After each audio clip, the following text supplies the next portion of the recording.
Friends, आज का topic है स्पेक्ट्रम। आज हम बात करेंगे इंट्रोडक्शन और टाइप्स ऑफ स्पेक्ट्रम की। स्पेक्ट्रम टॉपिक फिजिकल केमिस्ट्री का मोस्ट इम्पॉर्टेंट टॉपिक रहते हैं। तो सबसे पहले हम जानेंगे इसकी हिस्ट्री या फिर एग्जाम्पल कह सकते हैं आप। तो आइए देखते हैं क्या था इसका एग्जाम्पल या हिस्ट्री। फ्रेंड्स, इसके ऊपर 2 पॉइंट और दे रखे हैं, हम उसे बाद में डिस्कस करेंगे। थर्ड पॉइंट को हम पहले डिस्कस करेंगे जिसमें दी है हिस्ट्री आपको। तो आइजैक न्यूटन ने सन 1666 में बंद कमरे में खिड़की के छिद्र से आते हुए लाइट को एक प्रिज्म से होकर पर्दे पर जाने दिया। इस पर्दे पर 7 कलर लाल, नारंगी, पीला, हरा, आसमानी, नीला और बैंगनी इसी क्रम में दिखाई पड़ते हैं। न्यूटन ने इस पट्टी को स्पेक्ट्रम कहा।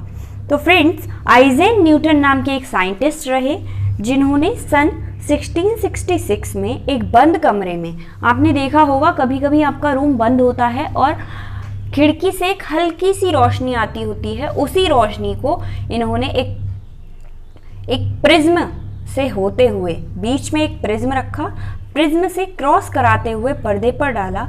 उस पर्दे पर इन्हें 7 रंग दिखाई दिए और रंग दिखने का क्रम क्या रहा?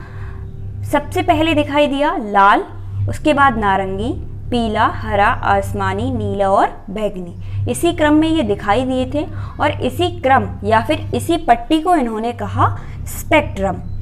ठीक है फ्रेंड, तो प्रिज्म से होकर पर्दे पर दिखाई देने वाले रंगों या प्रकाश को इन्होंने कहा स्पेक्ट्रम। अब कुछ वर्षों बाद कुछ और साइंटिस्ट आए, उन्होंने कुछ और कहा। कुछ साल बाद अन्य साइंटिस्ट ने देखा कि सभी रंगों के नीचे कुछ रश्मियां पाई जाती हैं जो आंखों से दिखाई नहीं पड़ती। यह विद्युत चुंबकीय तरंगे थीं। यानी जो लाल, नारंगी, पीला, हरा, आसमानी ये क्रम था कलर का, इन कलरों के नीचे भी शैडो या फिर रश्मियां दिखाई दे रही थी। ठीक है फ्रेंड, शैडो या फिर रश्मियां मतलब इनके नीचे भी रेखाएं दिखाई दे रही थी जो कि नग्न आंखों से दिखाई नहीं दे रही थी, जिन्हें स्पेक्ट्रम स्कोप द्वारा देखा जा सकता था या फिर स्कोप द्वारा देखा जा सकता था।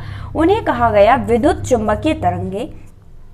अब फ्रेंड्स, रंगीन प्रकाश, ultraviolet rays, X rays, gamma rays, micro तरंगे, ये सभी विद्युत चुंबकीय तरंगे हैं। इन सभी में स्पेक्ट्रम होता है। अब यहाँ पर ये कहा जा रहा है, तो जो नारंगी, पीला, लाल, हरा, आसमानी जो कलर दिखाई दिए थे, उनके नीचे जो रश्मियाँ पाई गई थी, उन रश्मियों को अध्ययन किया गया। यानी जो माइक्रोस्कोप से जो लाइंस दिख रही थी उन्हें स्टडी किया गया और उन्हें कहा गया विद्युत चुंबकीय तरंगे। अब विद्युत चुंबकीय तरंगों में ultraviolet rays, X rays, gamma rays और माइक्रो तरंगे थी। ठीक है फ्रेंड, अब इन्हीं तरंगों की स्टडी कहलाती है स्पेक्ट्रमिकी। ठीक है, अब फर्स्ट पॉइंट हम देखेंगे। फर्स्ट पॉइंट इंट्रोडक्शन का 3 पॉइंट हम नीचे देख चुके हैं, अब हम फर्स्ट पॉइंट की बात करते हैं। स्पेक्ट्रमिकी फिजिकल साइंस की एक ब्रांच है जिसमें पदार्थों द्वारा उत्सर्जित व अवशोषित विद्युत चुंबकीय विकिरणों के स्पेक्ट्रम का अध्ययन किया जाता है। तो फ्रेंड्स, इसमें स्पेक्ट्रम का अध्ययन नहीं किया जा रहा। स्पेक्ट्रमिकी फिजिकल साइंस की एक ब्रांच है, ये आपको पता है।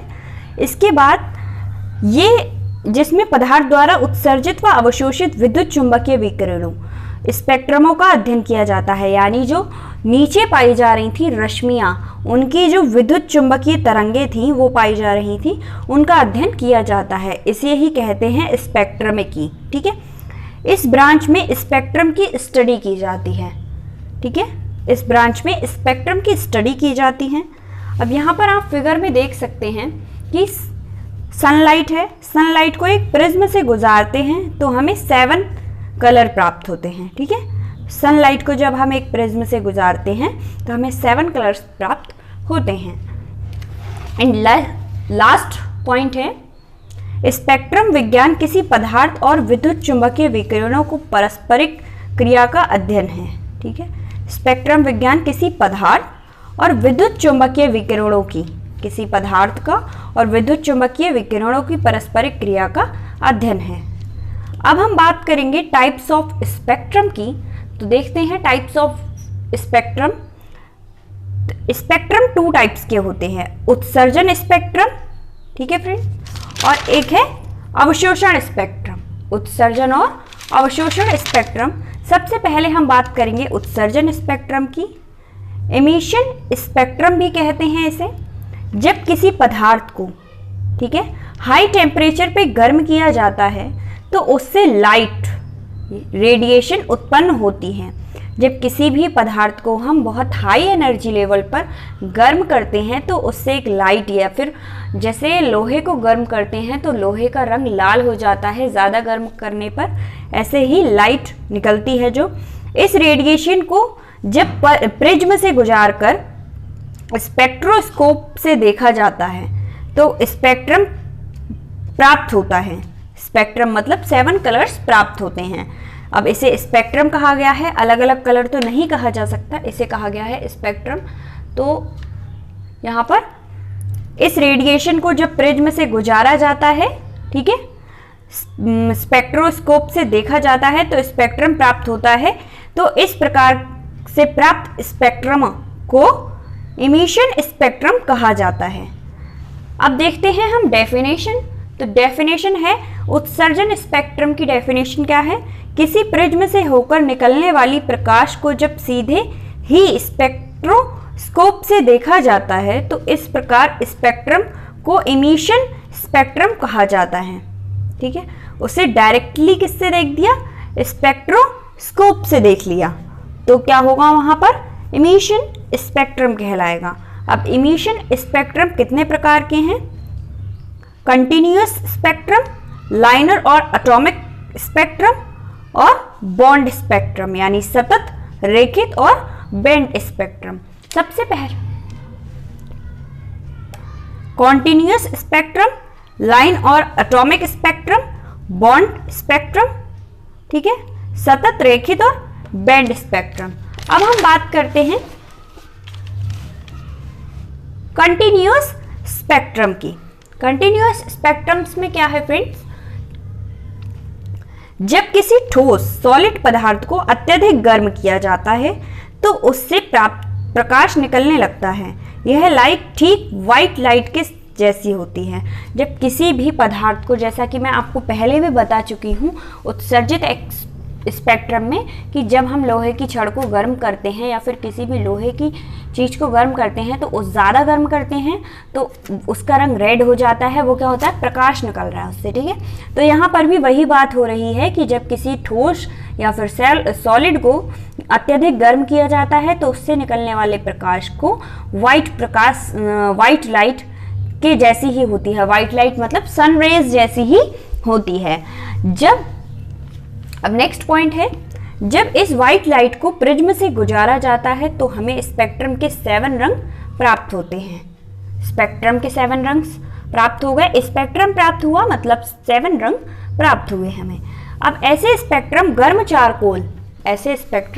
Charcoal, electric light, arc light आदि से प्राप्त होते हैं। ये कुछ मेन चीजें हैं जिनसे ही ये कॉन्टिन्यूअस स्पेक्ट्रम प्राप्त होते हैं, मतलब सतत स्पेक्ट्रम प्राप्त होते हैं। इलेक्ट्रिक लाइट और आर्क लाइट आदि से प्राप्त होते हैं। अब सेकंड रहा हमारा, फर्स्ट था सतत और सेकंड है लाइन और एटॉमिक स्पेक्ट्रम, यानी रेखित स्पेक्ट्रम। अब रेखित स्पेक्ट्रम में हम बात करेंगे जब प्रकाश उत्सर्जन करने वाला पदार्थ एटॉमिक अवस्था में हो। जब कॉन्टिन्यूअस स्पेक्ट्रम की हम बात कर रहे थे तो ठोस को हम गर्म कर रहे थे, सॉलिड को गर्म करने पर लाइट निकल रही थी, वो थी, ठीक है, उस लाइट की बात की जा रही थी। अब यहाँ पर हम बात करेंगे एटॉमिक अवस्था में हो, ठीक है, यानी परमाणुवीय अवस्था में हो तो उसे लाइन स्पेक्ट्रम कहा जाता है।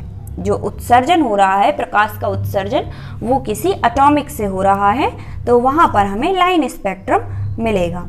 एग्जाम्पल के लिए हम बात करेंगे, NaCl को प्लेटिनम के तार पर गर्म किया जाता है, तब उससे उत्पन्न प्रकाश की सहायता से परीक्षण किया जाता है तो उससे प्राप्त हुआ स्पेक्ट्रम लाइन स्पेक्ट्रम कहलाता है। NaCl को हम प्लेटिनम की तार पर गर्म करेंगे और उससे जो प्रकाश निकलेगा उसे हम क्या कहेंगे? लाइन स्पेक्ट्रम कहेंगे। ठीक है, प्राप्त प्रकाश में बहुत सी रेखाएं दिखाई देती हैं, प्राप्त प्रकाश में बहुत सी रेखाएं दिखाई देती हैं, ये एक दूसरे से डार्क स्पेस से अलग हुए रहती हैं। तो इस प्रकार के स्पेक्ट्रम को रेखित स्पेक्ट्रम कहा जाता है। ठीक है। एंड थर्ड है बैंड स्पेक्ट्रम। थर्ड क्या है? Band spectrum. हमने 2 की बात की, कॉन्टिन्यूअस और लाइन या फिर एटॉमिक। सेकंड है लाइन और एटॉमिक स्पेक्ट्रम। और इसे एटॉमिक स्पेक्ट्रम क्यों कहा गया? क्योंकि ये एटॉमिक अवस्था में उत्सर्जन करने वाला जो पदार्थ है वो एटॉमिक अवस्था में पाया जाएगा, तभी हमें क्या मिलेगा? लाइन स्पेक्ट्रम मिलेगा, इसीलिए इसका नाम एटॉमिक स्पेक्ट्रम भी है। अब हम थर्ड बात करते हैं बैंड स्पेक्ट्रम की। प्रत्येक मॉलिक्यूल अपने एक्साइटेड फेज में स्पेक्ट्रम उत्सर्जित करता है, जिसमें रेखाओं के समूह बने होते हैं जो पट्टियां या फिर बैंड के समान दिखने लगते हैं, जिससे बैंड स्पेक्ट्रम कहते हैं। अब यहाँ पर जो मॉलिक्यूल है वो एक्साइटेड फेज में है, स्पेक्ट्रम उत्सर्जित करता है। मॉलिक्यूल एक्साइटेड फेज में स्पेक्ट्रम उत्सर्जित करेगा जिनमें रेखाओं के समूह बने होंगे। जो रेखाओं के समूह होते हैं, जो 7 रंग होते हैं वो होंगे, जो पट्टियां या फिर बैंड के समान दिखने लगते हैं, जो एक पट्टी के रूप में दिखाई देंगे, कलर बाई कलर दिखाई देंगे। ऐसा नहीं है हरा कलर कहीं और, पीला कहीं और, ऐसा नहीं होता। एक सीक्वेंस में दिखाई देते हैं। उन पट्टियों को क्या कहते हैं? वो बैंड स्पेक्ट्रम कहते हैं। इसमें एक सिरा बहुत स्पष्ट होता है और दूसरा सिरा काफ़ी धुंधला होता है। जिस साइड से वो दिखते हैं उस साइड काफ़ी क्लियरिटी होती है, बट दूसरे सिरे पर हल्के हल्के रंग दिखाई देते हैं। अब हमारे पास 2 स्पेक्ट्रम थे, उत्सर्जन स्पेक्ट्रम एंड सेकेंड था अवशोषण स्पेक्ट्रम। तो उत्सर्जन स्पेक्ट्रम में हमने 3 स्पेक्ट्रम की बात की, कॉन्टिन्यूअस स्पेक्ट्रम, लाइन और एटॉमिक स्पेक्ट्रम, बैंड स्पेक्ट्रम। ठीक है। अब हम बात करेंगे अवशोषण स्पेक्ट्रम की। तो फ्रेंड्स, अवशोषण स्पेक्ट्रम में क्या है? जब किसी श्वेत प्रकाश को रंगहीन सॉल्यूशन या फिर किसी पदार्थ की वाष्प से होकर गुजारा जाता है। ठीक है। यहाँ पर क्या है? श्वेत मतलब सनलाइट जैसा प्रकाश हो, उसे किसी रंगहीन, जिसमें रंग ना हो, सॉल्यूशन मतलब सॉल्यूशन से या फिर किसी पदार्थ की वाष्प से होकर गुजारा जाए, तो इस स्पेक्ट्रम में काली रेखाएं दिखाई देंगी, क्योंकि जब प्रकाश पदार्थ के विलयनों या पदार्थ से प्रवाहित होता है तो कुछ विकिरण अवशोषित हो जाते हैं। ये काली रेखाएं अवशोषण स्पेक्ट्रम कहलाती हैं। इसमें क्या होगा? जो अवशोषण स्पेक्ट्रम होगा, इसमें जो रेखाएं होती हैं, जैसे सनलाइट दी तो सनलाइट आपको 7 कलर्स में दिखाई नहीं देगी, क्योंकि कुछ पदार्थ ऐसे होते हैं जो प्रकाश को अवशोषित कर लेते हैं और प्रकाश क्लियर कलर को नहीं दिखाते, उन्हें कहते हैं अवशोषण स्पेक्ट्रम। इसमें काली रेखाएं दिखाई देती हैं। तो आई होप आपका स्पेक्ट्रम टॉपिक क्लियर हुआ होगा। अब नेक्स्ट वीडियो में हम बात करेंगे अल्ट्रावायलेट किरणों की और कई टॉपिक क्लियर करेंगे। तो स्पेक्ट्रम टॉपिक है, इसकी मैं 3 वीडियोस बनाऊंगी। 3 वीडियो में फर्स्ट वीडियो आपको ये मिल चुकी है, सेकंड और थर्ड बची हैं। अगर आपका स्पेक्ट्रम टॉपिक क्लियर होता है तो आपके शॉर्ट और लॉन्ग क्वेश्चन दोनों ही फंसते हैं। स्पेक्ट्रम एक मोस्ट इंपॉर्टेंट टॉपिक रहता है। आई होप आपको ये वीडियो अच्छा लगा होगा। लाइक, सब्सक्राइब और कमेंट करें। Thank you so much.